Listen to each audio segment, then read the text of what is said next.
Hi, and welcome to this video on linear functions.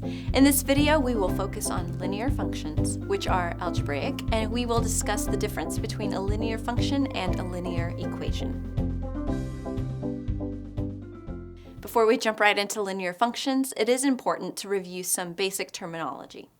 A polynomial expression is comprised of terms joined by addition or subtraction. A term can be a constant, a variable, or a constant multiplied by one or more variables.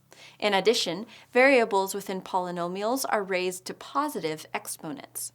Here are a few examples of 2, 3, and 4-term polynomials. The degree of a single variable polynomial expression is determined by the largest exponent of all terms. A linear expression is defined as having the degree equal to 1. Note that these polynomial expressions do not have an equal sign, but are simply terms added or subtracted. An equation includes an equal sign and, as a result, relates two variables according to the expression. In other words, y can be written in terms of x. For example, y equals 3x is saying that y is triple the size of x. Y equals x plus 3 is saying that y is 3 more than x. And y equals 2x minus 4 is saying that y is 4 less than twice the value of x. As you can imagine, many real-life scenarios can be translated into equations once variables are defined. The equation simply establishes the relationship between variables. Linear functions are similar in that they have an equal sign.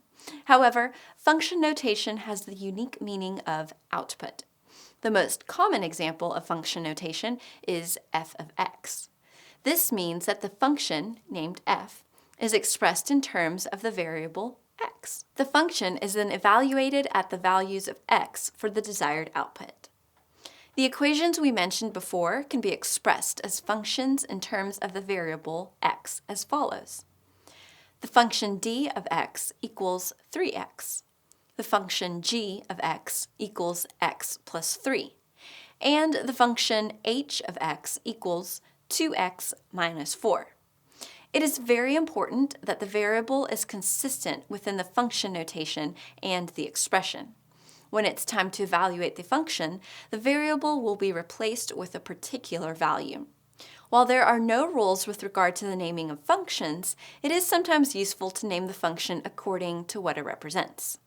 For example, a function that represents the total cost of renting a car, where the variable x represents the number of days, may be written as c of x equals 36x plus 8. Where the daily charge is $36 and the upfront cost of renting is $8. The function notation for a 4-day rental would be c of 4, the cost of renting for 4 days. To find the cost of renting the car for 4 days, simply substitute the x for 4 and evaluate the expression. c of 4 equals 36 times 4 plus 8.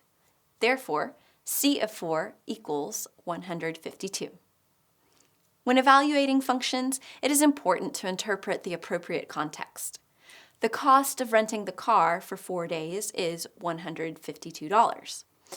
Keep in mind that while both linear equations and linear functions may look similar, the notation defines the subtle difference. Equations, indicated by y equals, represent how the variables are algebraically related. Function notation, f of x, enables evaluation at a specific value for a desired output. With practice, you will begin to recognize the distinctions and use the appropriate representation. Thanks for watching, and happy studying.